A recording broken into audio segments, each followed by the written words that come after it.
Assalamualaikum warahmatullahi wabarakatuh.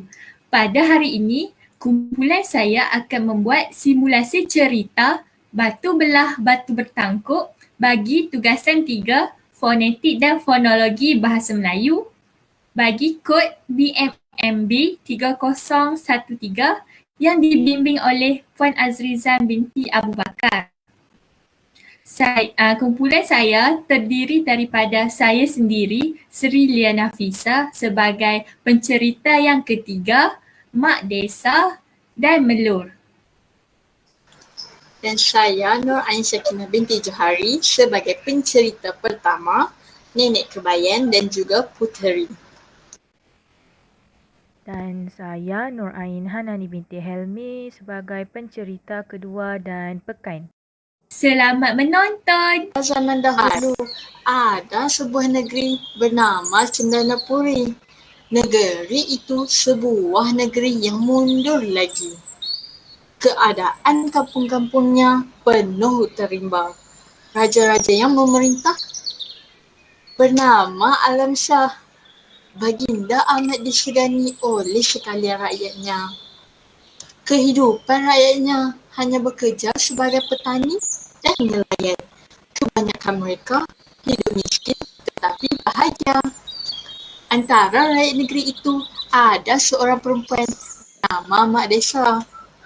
Suaminya telah meninggal dunia.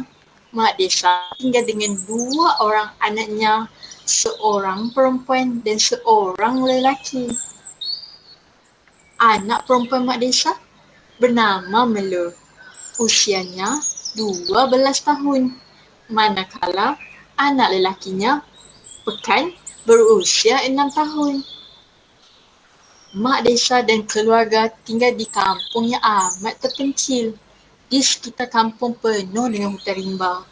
Kira-kira 1000 langkah dari rumah mereka ke arah barat, terdapat sebuah batu yang amat besar.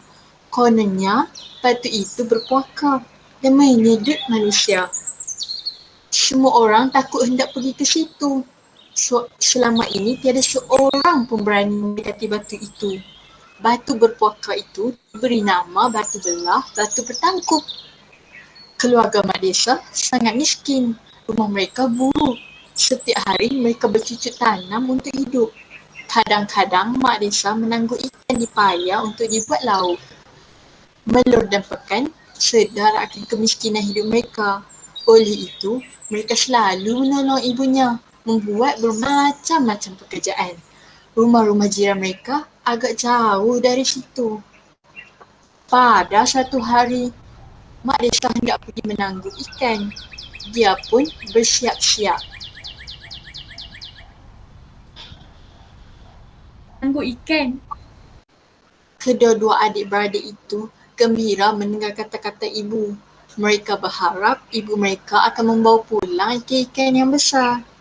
Sebentar kemudian, Mak Desa menuju ke sebuah kawasan payah. Di situ memang terdapat banyak ikan. Mak Desa sudah biasa menangguk ikan di payah itu. Mak Desa menangguk ikan bersendirian. Dia bekerja bersungguh-sungguh. Nasibnya kali ini agak baik kerana mendapat beberapa ekor ikan. Hatinya berasa sungguh gembira. Namun, Mak Desa terus menangguk ikan lagi. Dia mahu menangkap ikan seberapa banyak yang boleh. Tiba-tiba, dia melihat ada seekor ikan tembakau di dalam tangguknya itu. Oh, bertuahnya aku. Ikan ini sedang bertelur nampaknya. Kata Mak Desa. Dia membelek-belek ikan tersebut. Kemudian dia membuat keputusan untuk pulang. Ikan apa itu, Mak? Tanya Pekan ketika ibunya sedang mempersiang ikan yang bertelur itu. Pekan suka melihat tertelur ikan tersebut. Inilah ikan tembakul namanya. Beritahu Mak Desa dengan senang hati.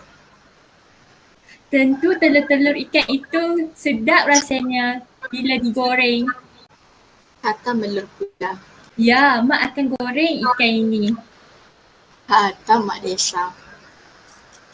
Selesai sudah Mak Desa menggoreng-goreng ikan tembakul itu, diasingkan sebahagian untuk dimakan oleh anak-anaknya itu. Ada beberapa ketul lagi disimpannya di atas para untuknya. Sedapnya telur ikan ini. Bekal makan dengan kelojohnya. Sekejap sahaja, telur ikan itu habis dimakan bersama kakaknya. Adapun Mak Desa masih terasa penat. Oleh itu, dia tidak berselera untuk makan. Dia pun pergi berehat. Ketika dia berehat, rupa-rupanya dia terus terlelap. Mak aku sudah tidur. Aku mahu tengok telur goreng simpanannya itu. Kata Pekan. Rupa-rupanya dia belum puas makan telur ikan tembakul itu. Akhirnya, telur ikan tembakul di atas meja para ditemui. Tanpa diketahui oleh sesiapa, Pekan makan telur itu sehingga habis. Setelah kenyang, dia berpura-pura tidur.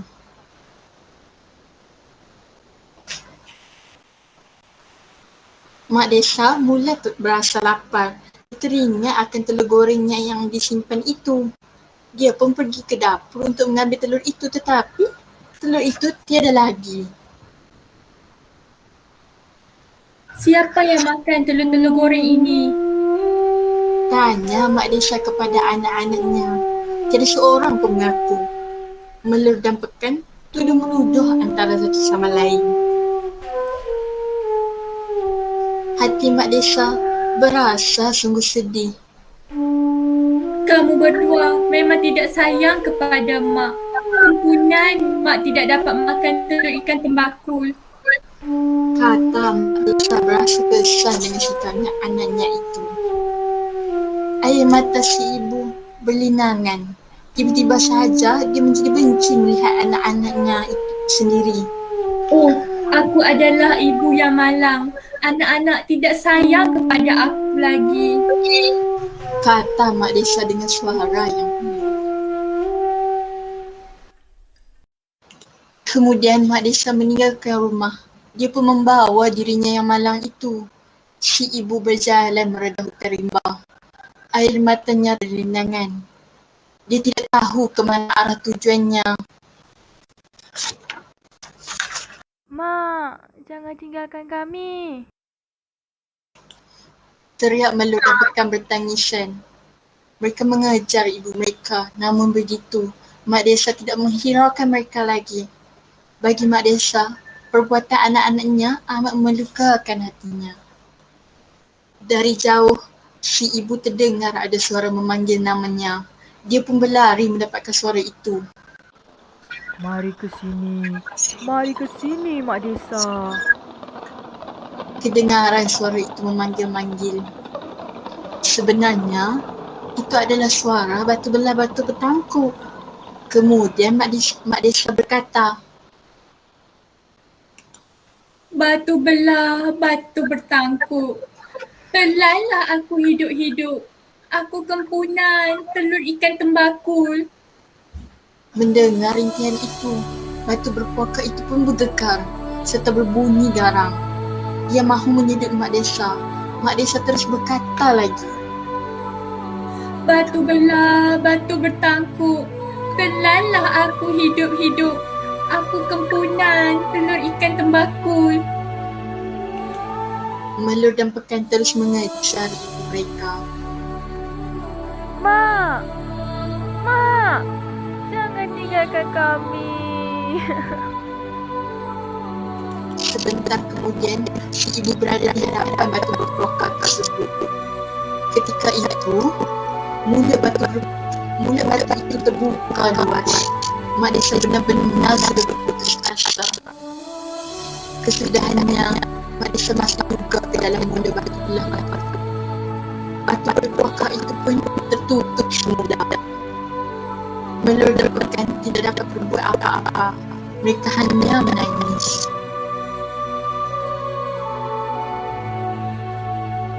Adik aku Pekan.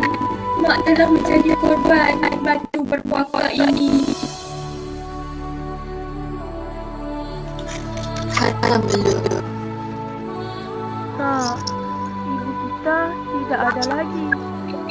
manakah kita harus pergi?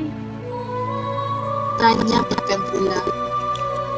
Kita tunggu mak di sini, Dek.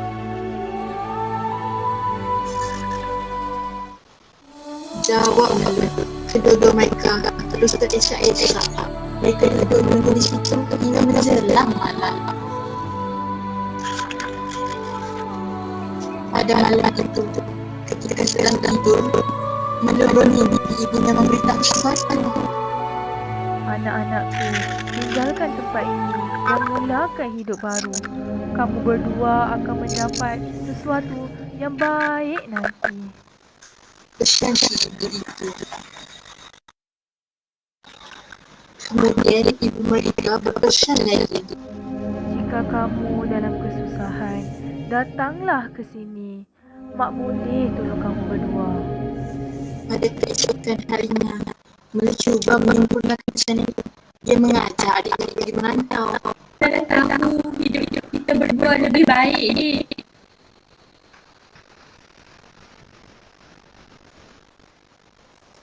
Kata Melun penuh harapan.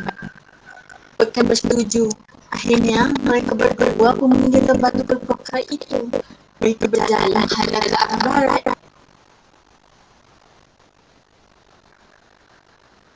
Sudah terlalu jauh mereka berdua berjalan. Mereka berasa sangat sedih. Apabila sampai di suatu tempat, tiba-tiba mereka bertemu dengan seorang wanita tua. Dia adalah nenek kebayan yang baik hati. Wahai cucu-cucu berdua, ke manakah kamu hendak pergi? Tanya nenek kebayan kepada Melur dan Pekan.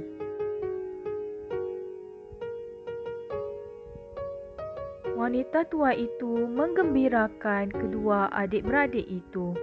Melur menceritakan kejadian yang berlaku ke atas mereka berdua. Nenek kebayan berasa simpati dan ingin menolong mereka. Jika begitu, tinggallah bersama-sama nenek. Nenek pun tinggal seorang diri. Kata nenek kebayan memujuk. Pelawaan itu diterima dengan senang hati. Sejak itu, tinggallah Melur dan Pekan di pondok nenek kebayan. Pekerjaan nenek kebayan adalah menjual bunga-bungaan. Melur dan Pekan turut menolongnya. Kadang-kadang nenek menjual bunga sampai ke istana raja. Beritahu nenek kebayan tentang pekerjaannya. Tahun demi tahun berganti. Akhirnya Melur menjadi gadis remaja. Manakala Pekan pula menjadi seorang pemuda yang kacak. Nenek kebayan gembira kerana mereka berdua telah dewasa. Hidup nenek kebayan juga bertambah senang. Melur dan Pekan banyak menolongnya dalam setiap pekerjaannya. Pada suatu hari, heboh berita tentang puteri raja tidak sedarkan diri. Ramai bomoh dan dukun cuba menyembuhkannya, namun tidak berjaya. Raja Alam Shah serta pemaisuri benar-benar berasa bimbang. Tak ada sesiapa dapat menyembuhkan puteri beta ini. Segala permintaannya akan beta tunaikan. Kata Raja Alam Shah membuat janji. Ramai orang cuba menyembuhkan puteri tetapi gagal. Kemudian Pekan tampil. Melur menyuruhnya membawa Tuan Puteri ke batu belah batu bertangkup. Di sana nanti mungkin Tuan Puteri dapat disembuhkan. Kata Pekan kepada baginda raja. Raja Alam Shah bersetuju. Mereka membawa Tuan Puteri ke tempat yang disebutkan. Di hadapan batu belah batu bertangkup, Pekan dan Melur pun berseru. Mak, Anakmu datang mengharapkan pertolongan. Puteri Raja tidak sedarkan diri. Serta-merta batu itu terbuka luas. Kedengaran suara Mak Desa menyuruh Pekan membawa Tuan Puteri masuk ke dalam. Orang yang berada di situ menjadi cemas. Apabila Tuan Puteri dibawa keluar, Tuan Puteri telah sembuh. Raja Alam Shah sangat gembira. Begitu juga Permaisuri. Mereka terhutang budi kepada Pekan dan Melur yang berjasa itu. Pemuda ini memang padan jika kita jodohkan dengan puteri kita itu. Kata Baginda Raja. Permaisurinya bersetuju. Akhirnya, Pekan berkahwin dengan puteri raja yang jelita. Mereka hidup bahagia. Melur dan Nenek Kebayan dibawa tinggal di istana yang indah itu. Sekian, terima kasih.